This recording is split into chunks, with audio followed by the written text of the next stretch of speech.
하나님께서 이스라엘 백성을 사랑하시죠.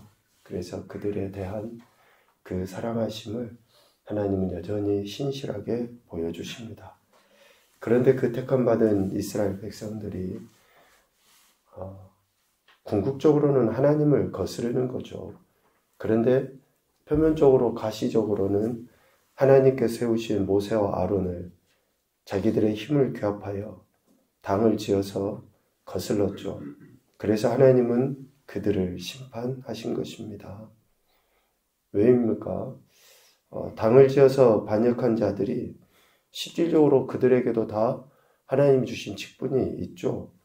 그 직분에 대한 감사나 충성됨이 없었기 때문에 당을 지어서 반역한 것이고, 그로 인해 결국은 하나님을 거스르는 그런 행태로 나타난 것이죠.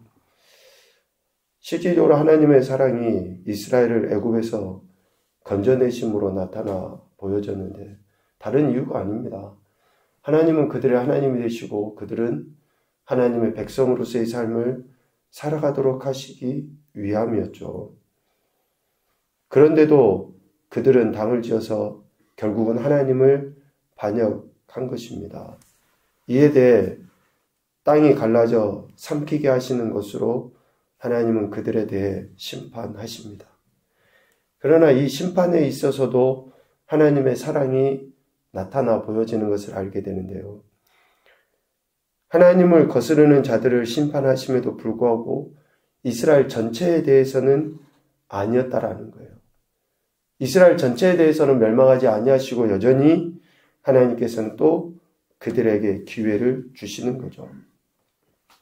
이렇게 하나님은 여전히 신실하게 이스라엘 백성들에 대한 그 사랑을 보이시는데, 그 사랑을 보이심의 가시적인 모습이 지도자로 세움받은 모세와 아론의 태도를 통해서 알 수 있습니다. 눈으로 드러나 보여지는 거예요.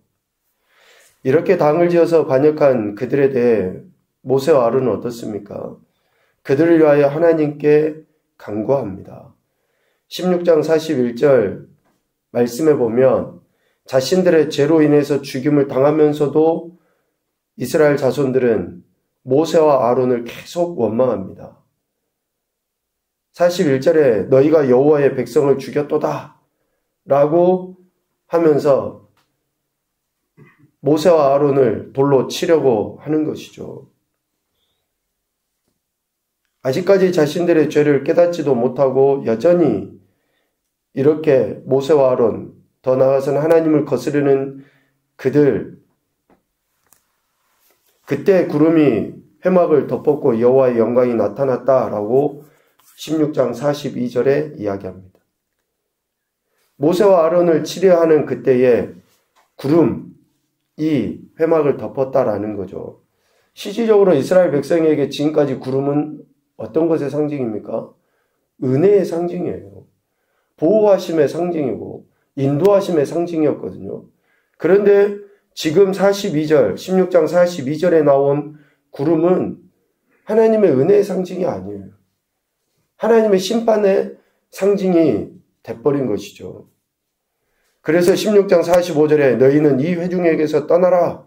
내가 순식간에 그들을 멸하라 하노라. 하나님께서 모세와 아론에게 더 이상 그들과 가까이 있지 말아라.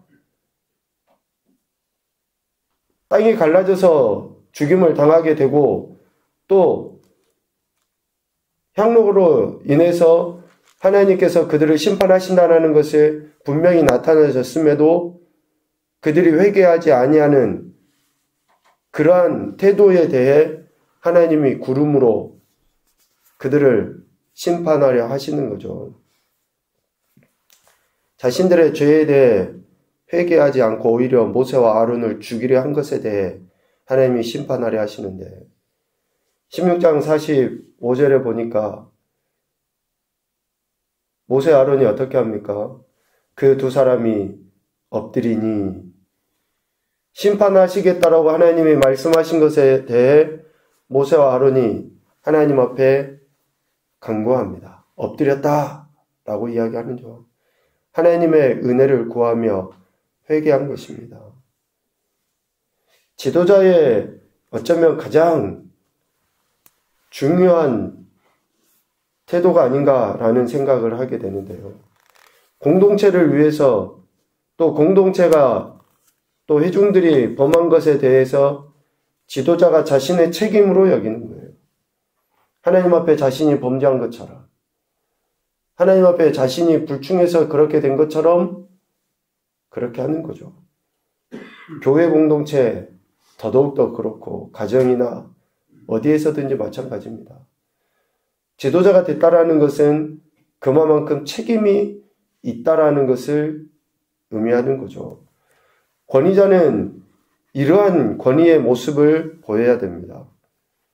모세와 아론은 자신들의 죄인 것처럼 하나님 앞에 엎드립니다. 회개한 거죠. 그 회개, 즉 향로를 가져다가 그 위에 향을 피워 속죄의 제사를 드림으로 나타나는 거죠. 16장 48절. 그러니 연병이 그치게 된 것입니다. 백성들의 원망으로 인해서 실질적으로 자신들도 돌로 쳐서 죽임을 당할 그러한 상황임에도 불구하고 하나님 앞에 마치 자신들의 죄인 것처럼 회개한 모세와 아론의 그 태도에 대해 하나님께서 심판을 멈추시는 겁니다. 연병이 그치게 된 것이죠. 모세와 아론의 백성을 향한 진정한 사랑, 마치 하나님께서 이스라엘 백성을 사랑하신 것과 같은 그 사랑의 모습이 그들을 통해서 나타나 보여진 것입니다. 하나님께서는 이러한 모세와 아론의 태도, 특별히 아론의 태도를 보시고 아론을 높이십니다. 모세와 아론을 거슬러 반역한 인생들에 대해 하나님은 땅의 꺼짐과 연병으로 심판하실 뿐만이 아니라 그들에게 확실한 표적을 보이심으로 인해서 모세와 아론을 지도자로서 이스라엘 백성들이 따라가도록, 그런데 모세와 아론을 따라가도록 하기 위함이 아니에요. 궁극적으로는 이스라엘 백성이 하나님을 따르고 하나님을 거스르지 않도록 하기 위해서 지금 모세와 아론을 들어서 쓴 거예요. 그들이 굉장히 뛰어나고 잘나고 그들을 정말 우상시 시켜주고 싶어서가 결코 아니라는 거예요. 그들을 통해서 하나님의 영광을 나타내기 위해서 하나님이 그러셨다라는 거죠. 17장 5절에 보니까 내가 택한 자의 지팡이에는 싹이 나리니 이것으로 이스라엘 자손이 너희에게 대하여 원망하는 말을 내 앞에서 그치게 하리라. 그러니까 이제 하나님께서 이스라엘 백성들 가운데 모세 그리고 특별히 아론에 대해 그들이 진정으로 하나님의 도구라는 것을 온 이스라엘 백성들이 인정하고 그들을 따르고 더 나아가서는 하나님을 따를 수 있도록 하기 위해서 하나님이 지팡이의 기적, 사건을 말씀하고 또 실질적으로 그렇게 성취하시는 거죠. 17장 8절 아론의 지팡이를 통해 그 지팡이에 싹이 나게 하셔버리는 겁니다. 그리고 그 아론의 지팡이를 증거궤 앞으로 가져다가 거기에 간직하여 반역한 자에 대한 표징이 되게 하신 거죠. 17장 10절 전반부에. 이 말씀을 통해서 보듯이 아론의 위대함을 이야기하고 싶어서가 아니에요. 하나님께서 그렇게 하셨다라는 것을 나타내 보이기 위함이에요. 그 아론의 지팡이, 쌍난 지팡이를 증거궤 앞에 가져다가 거기에 간직했다라고 하는 것은 아론의 능력이 뛰어났다, 아론이 대단하다 이게 아니라고요. 하나님이 얼마나 대단하시고 위대하시고, 즉 15장에서 이야기한 것처럼 이스라엘의 하나님 되신가라는 것을 실제적으로 드러내 보이신 것이다 라는 거죠. 그래서 더 이상 하나님에 대한 원망을 그치고 죽임을 당하지 않게 하시기 위함이었습니다. 17장 10절 하반부 말씀처럼. 그래서 결국 아론을 들어서 쓰신 것, 이 모든 것들은 하나님의 하나님 되심을 나타내 보이시기 위함이라는 거예요. 나는 죽고 예수로 산다라는 말이 있죠. 모든 성도들이 다 고백해야 될 말입니다. 특별히 목회자는 더더욱더 그렇죠. 목회자가 뛰어나고 잘나서 아니에요. 하나님께서 그렇게 단지 도구로 쓰시는 거지. 누가 그럴 만한 사람들 앞에 내세울 만한 거 아무것도 없습니다. 아론, 모세, 실질적으로 모세는 태어나면서부터 죽을 인생이었어요. 아무것도 할 수 없는 존재였어요. 그런데 하나님께서 그렇게 그를 물에서 건져내 주셔서 살게 하신 거 아닙니까? 그런데 하나님의 그러한 영광의 도구로 쓰임받은 이들이 교만해지면 더더욱더 하나님의 큰 이렇게 심판을 받게 되는 거죠. 여간 아론을 이렇게 하나님께서 이스라엘 백성들 가운데서 높이십니다. 그 높이심은 아론의 문제가 아니에요. 더 이상 하나님을 원망하지 아니하도록 하시기 위함이었다라는 거죠.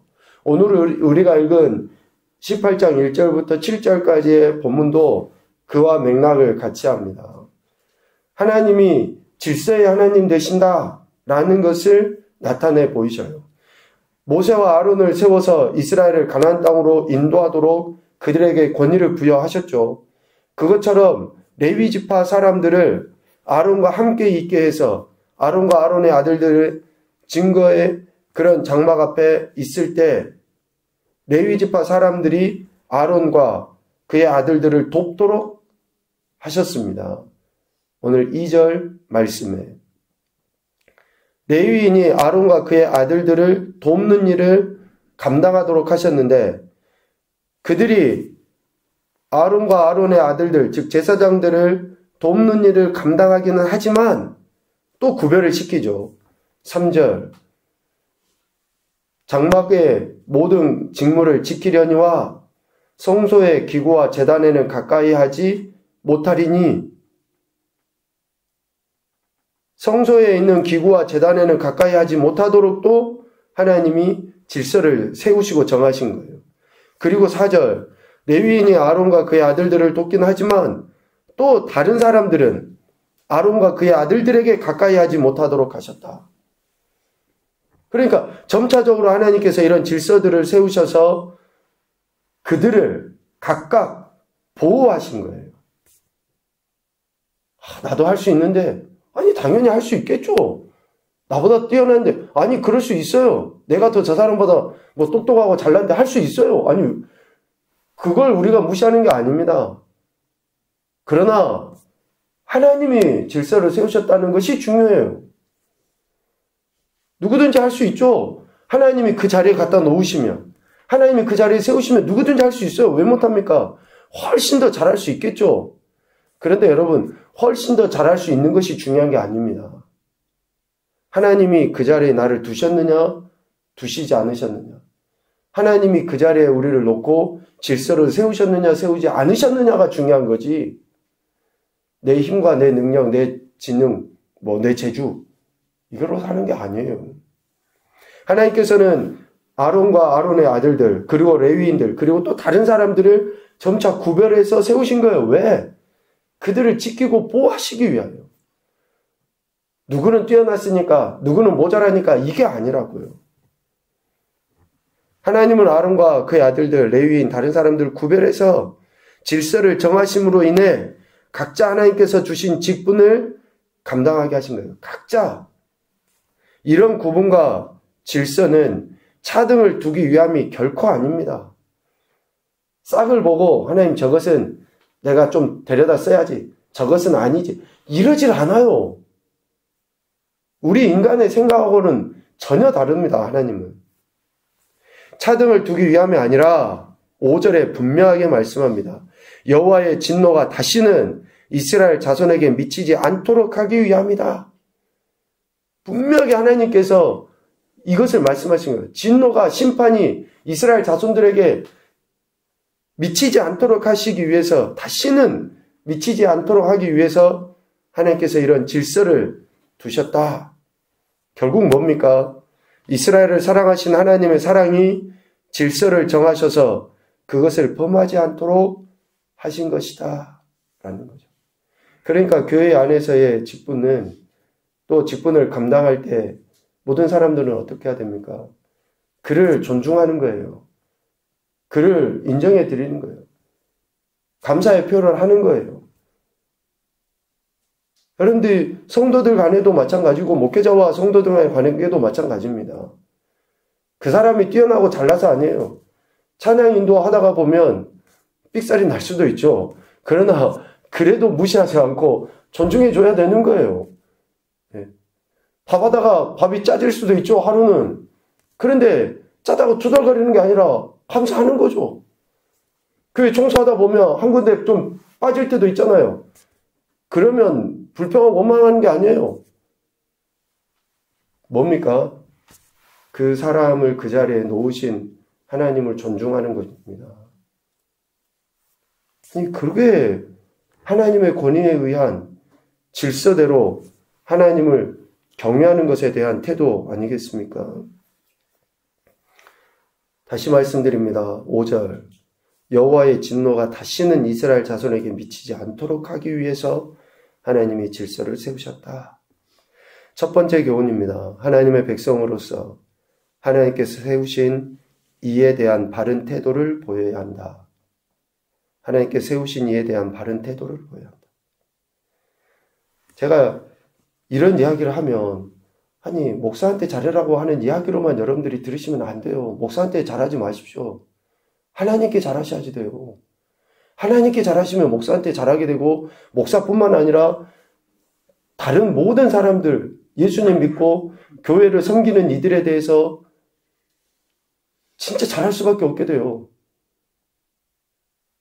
차량 운행하시는 분들에 대한 진정한 감사, 존중. 저 사람이 나보다 못 배우고 못나서 그런 일 합니까? 청소합니까? 아니에요. 하나님께 세우신 이에 대한 바른 태도, 하나님의 백성이라면 당연히 보여야 됩니다. 두 번째, 하나님께 세우신 권위의 질서를 세우신 것은 하나님의 진노가 미치지 않도록 하기 위하십니다. 우리를 보호하시기 위해서 차등을 두신, 우리를 그 질서를 세우신 거예요. 차등이 아니라. 우리를 보호하기 위해서. 분명하게 기억을 하셔야지 됩니다. 그리고 오늘 6절, 7절 말씀처럼 세 번째, 각 직분은 하나님께서 주신 선물이다. 그러니까 각 직분을 맡은 자들은 나 같은 인생을 하나님이 이런 직분을 주셨구나 하고 선물로 여기고 감사함으로 그 사명을 감당하는 거예요. 이게 구원받고 은혜 받은 자의 삶의 모습이지. 세상 사람들의 모습으로 우리가 교회를 바라보고 공동체를 바라보고 신앙생활을 해서는 안 되는 거죠. 얼마나 하나님이 우리를 사랑하시는지 구체적으로 우리 삶의 현장에서 이렇게 말씀하고 계시는 것을 꼭 기억하셔서 오늘도 저와 여러분이 각자의 위치에서 맡아야 될 직분이 있습니다. 그렇다면 그것을 선물로 하나님이 허락하셨다라는 것을 아시고 하나님의 영광을 위해서 그 자리에서 충성됨으로 하나님의 선하신 뜻을 드러내 보이는 귀하고 복된 한날이 되시기를 주님의 이름으로 축복합니다. 아멘.